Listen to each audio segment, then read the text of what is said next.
Vamos para a nossa entrevista, gente. Entrevista do dia, porque as emissões de gases de efeito estufa e o desmatamento estão sufocando o nosso planeta. Essa foi a conclusão do relatório divulgado no início dessa semana pela ONU, que traz aí um alerta vermelho para a situação do país para os próximos anos. E quem explica melhor a conclusão desse relatório para a gente agora é o professor de climatologia, Werton Costa.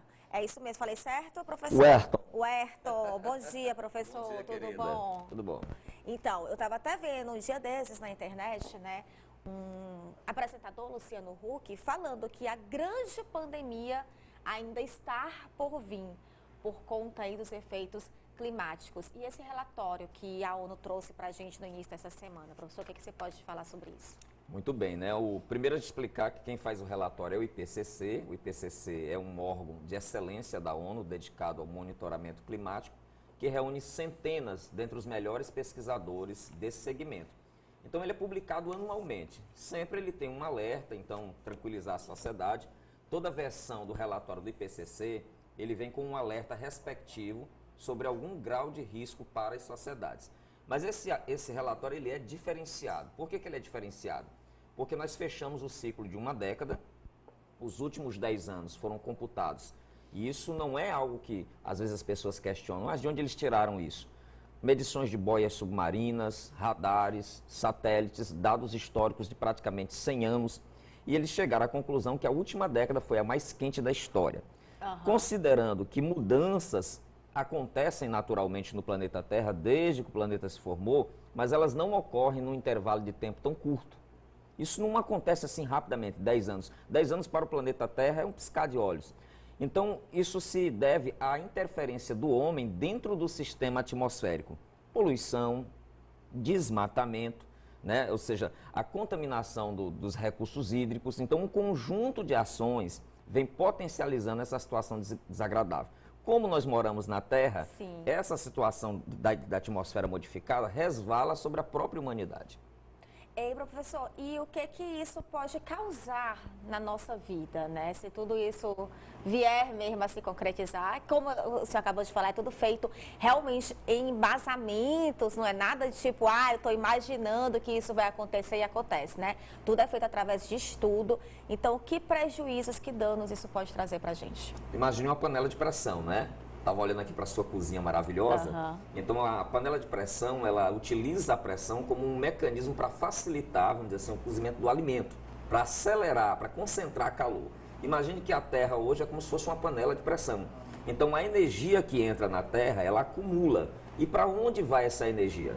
Vai se transformar em seca, grave, vai se transformar em furacão, em tempestades severas. Então, esse plus de energia vai se manifestar sobre as sociedades humanas. Então, você imagine a maior parte da população mundial morando em cidades, às vezes cidades super povoadas, super populosas, em que boa parte dessa população é vulnerável, é mais pobre, morando em condições indignas, e vem a chuva, vem a enchente, ou vem a seca, vem a crise hídrica e essas populações serão afetadas. Então, os principais sinais do aquecimento global são os extremos pluviométricos ou os extremos de seca. Seca e excedente de chuva não combinam com as nossas sociedades, então tem que haver um equilíbrio e nós não estamos preparados, não somos resilientes o suficiente para lidar com essa situação de extremos. Isso explica um pouquinho, eu sou leiga no assunto, né? Mas assim, esse ano a gente passou por algumas, eu vi inclusive muita gente comentando assim, nossa, começou a chover um pouco tarde. Que é isso, mas chove em julho, gente. A gente nunca viu chover no mês de julho, né? Esse ano choveu em julho. Nossa, como esse ano tá diferente dos demais. É a pandemia, é o Covid, né? Sim, tem isso. Sim.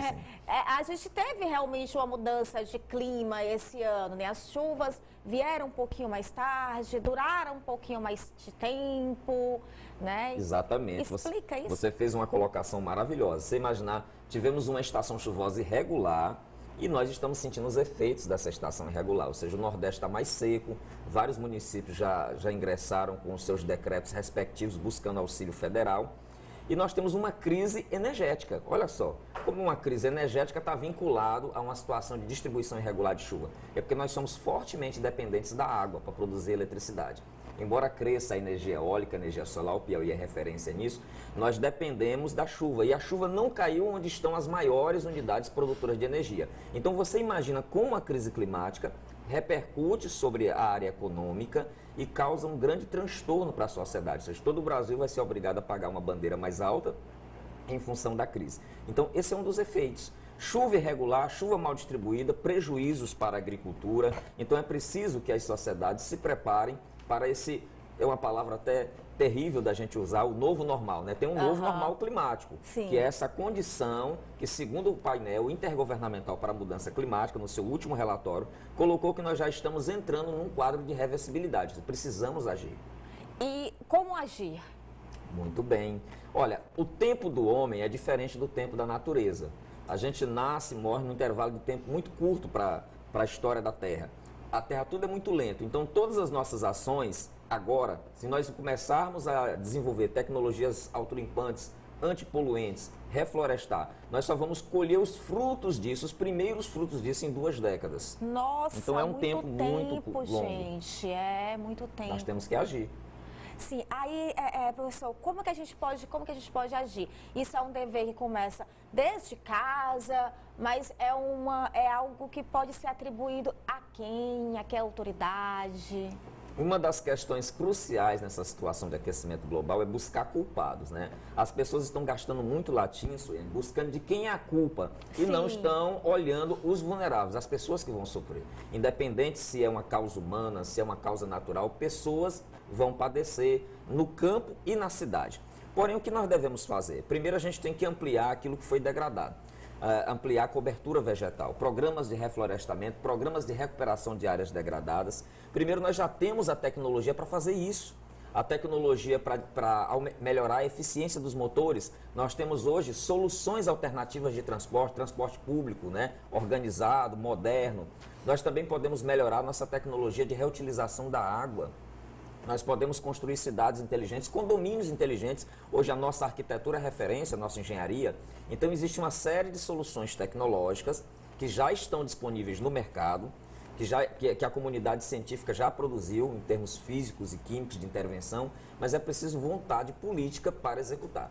Muitas das vezes as nações não implementam porque algumas medidas significam retração econômica, ou seja, elas não querem abrir mão, ou seja, dar um ligeiro passo para trás, para que a gente possa dar 2 para frente. Mas é necessário fazer essa cota de sacrifício para impedir danos maiores no futuro bem próximo.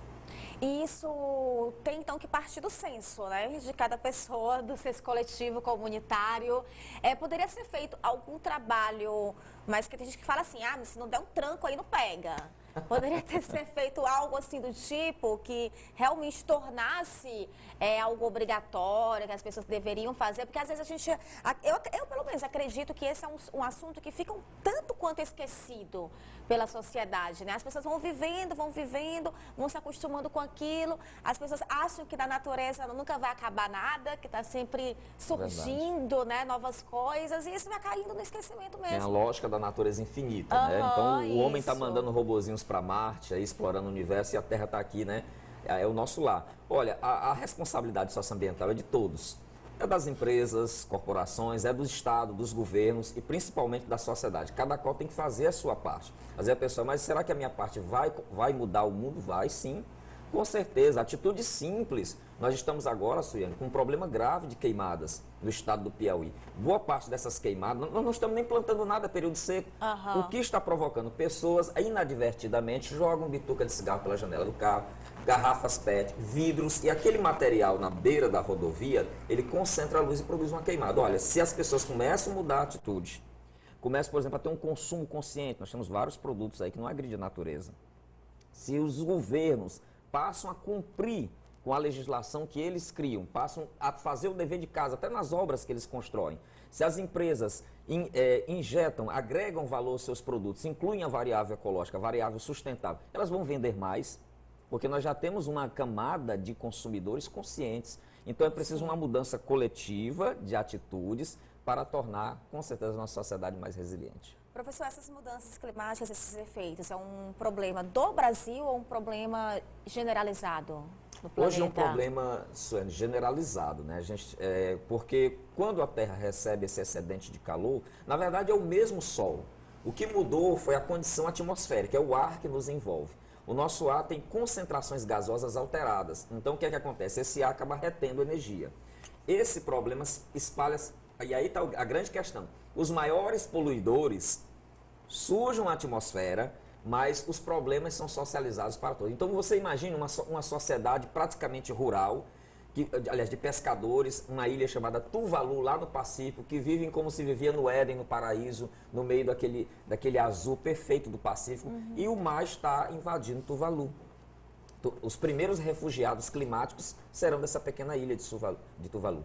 Então você imagina que muitas pessoas que aparentemente não estão contribuindo com o processo de poluição serão vítimas, serão os primeiros refugiados climáticos da história humana. Gente do céu. Eu até pergunto isso, né, se é uma questão generalizada, porque assim, é nítido a gente ver que essa educação, ela é diferente de lugares para lugares. Aqui no Brasil, em especial em alguns lugares, porque tem alguns lugares que a gente vê que as pessoas são mais educadas em relação a isso, a gente não tem uma base direcionada a isso. Nós não somos ensinados, não temos essa cultura de ser ensinados desde pequenos, como trabalhar o lixo, né? Como ver as questões da natureza. Mas já em outros lugares, a gente vê pessoas altamente educadas quanto a isso, que têm uma disciplina, que seguem uma linha, né? E que ajudam totalmente o meio ambiente. Então, eu acredito também que é uma coisa assim cultural, né? Sim, tem um ingrediente cultural, mas eu posso dizer para você com convicção que o grande vilão dos problemas ambientais no mundo é a desigualdade social. Por exemplo, se você vai numa Curitiba, né? A cidade de Curitiba, as pessoas têm um padrão de vida relativamente melhor do que, por exemplo, alguma cidade do interior do estado do Amazonas, certo, onde as pessoas necessitam retirar a madeira para o seu sustento, produzir carvão, caçar, né? Então são padrões culturais diferentes, mas resultantes de um padrão socioeconômico diferente. Então, dos passos, inclusive a ONU prega muito isso, é que se a gente combate o processo de desigualdade, que constrói as bases para uma sociedade mais igualitária e com a educação, sem dúvida nenhuma, é o principal instrumento para abrir essa nova consciência, nós vamos ter sociedades mais preparadas. A exemplo da japonesa, da europeia, da norte-americana, que tem esse patamar justamente porque as desigualdades são minimizadas. Certo. Professor, comente para a gente um pouquinho sobre os incêndios que estão acontecendo na Grécia. Muito bem, né? Então você imagina que uma das esferas do aquecimento global é o fato que nós estamos presenciando aquecimentos acima da média em algumas áreas e resfriamento em outras. As pessoas pensam que é só calor. Então não, o aquecimento global ele comporta extremos de frio e de calor porque a Terra está equilibrando. Então aquela região do Mediterrâneo, eu falo da Grécia, Portugal, Espanha, e pegar na América do Norte, a Califórnia, são extremamente vulneráveis nessa época do ano. Primeiro porque no hemisfério norte é verão, e o verão lá na Europa e nos Estados Unidos costuma ser muito mais quente do que o nosso verão. Eita! Então eles conseguem atingir com facilidade 40 graus. Assim, a gente consegue um pico de 40, eles conseguem 45, já foram registrados inclusive praticamente quase 50 graus ali em algumas áreas. Então essa condição de temperatura mais elevada associada ao ar seco favorece a inflamabilidade, ou seja, os incêndios. E lá eles costumam ser incêndios extremamente perigosos, inclusive geralmente com vítimas fatais. Gente do céu. Eu quero até só lembrar, porque assim, a gente vem vivendo uma pandemia, né? Passamos aí aquele período crucial ano passado. Uma pandemia nada mais é do que quando o número de pessoas morrem, né, coletivamente. Nós já passamos por outras pandemias por conta de efeitos climáticos, por conta de terremotos, furacões, né? Que também representam, também a gente considera como pandemia, né, professor? Exatamente. A gente tem que colocar aqui um fato recentemente divulgado pela BBC de Londres, que o aquecimento global ele está fazendo degelo de várias áreas de geleiras e aí está ressuscitando, exumando corpos de animais, florestas, e esse material tem patógenos, né? Vírus, bactérias antigas adormecidas. Então você imagina o que nos espera. Existe um cenário que precisa ser gerenciado com muita cautela.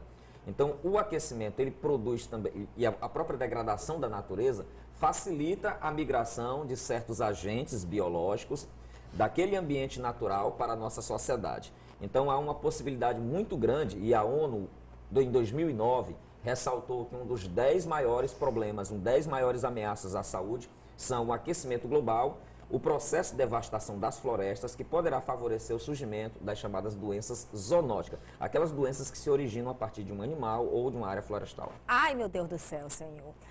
Só para a gente concluir, o sustentável, ele dá mais trabalho?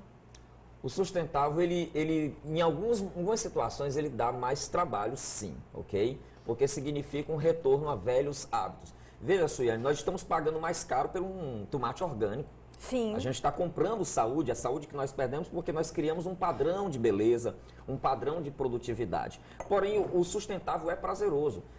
Aqui, por exemplo, nas áreas rurais de Teresina ou no interior do Piauí, você vai ver que pessoas têm maior qualidade de vida porque conseguem ainda desenvolver uma vida sustentável, autossustentável. Então, nós precisamos recuperar a essência dos nossos antepassados em certos aspectos, para que nós possamos ter mais qualidade de vida e conseguir preservar os ativos naturais.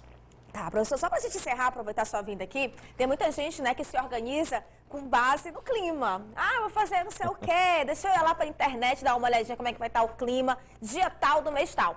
Até quanto é seguro a gente confiar nos sites que fazem a previsão do tempo? Ótima pergunta. Eu acho que é a primeira vez que alguém me faz essa pergunta, né? Veja bem, como é que funciona a previsão? A previsão é um cálculo, só que não é aqueles cálculozinhos, não. Isso é uma equação enorme que um supercomputador faz. Hoje, várias empresas no mundo fazem esse cálculo. Os norte-americanos e os europeus são os líderes nisso. Então, a previsão, quando é que ela tem assertividade? Quando é que ela acerta? Curto prazo. Uma semana no máximo, no máximo. E outra coisa, muito importante, não vamos esquecer. Quando você sai do período chuvoso, a taxa de acerto da previsão diminui. É lógico, tem pouca nuvem, como é que a previsão vai acertar uma chuva em dias de céu limpo? Então, quando chega o período chuvoso, a taxa dela cresce 80%, 90%, pode chegar até 100%. Mas quando você sai de maio para junho, ela diminui. Então, sempre curto prazo. Não acredite muito numa previsão que diz daqui a um mês vai ser assim, daqui a 3 meses. Não, porque ali existe um conjunto de variáveis, as forças do céu e do mar vão duelar para conformar o tempo, a condição temporal que vai proporcionar chuva. Boa, viu? Gostei. Boa. Então, nada a longo prazo. Eu sabia, tinha um segredinho aí, eu sabia. Professor, brigadão, tá bom? Tá certo, querido. Brigadão. E aí?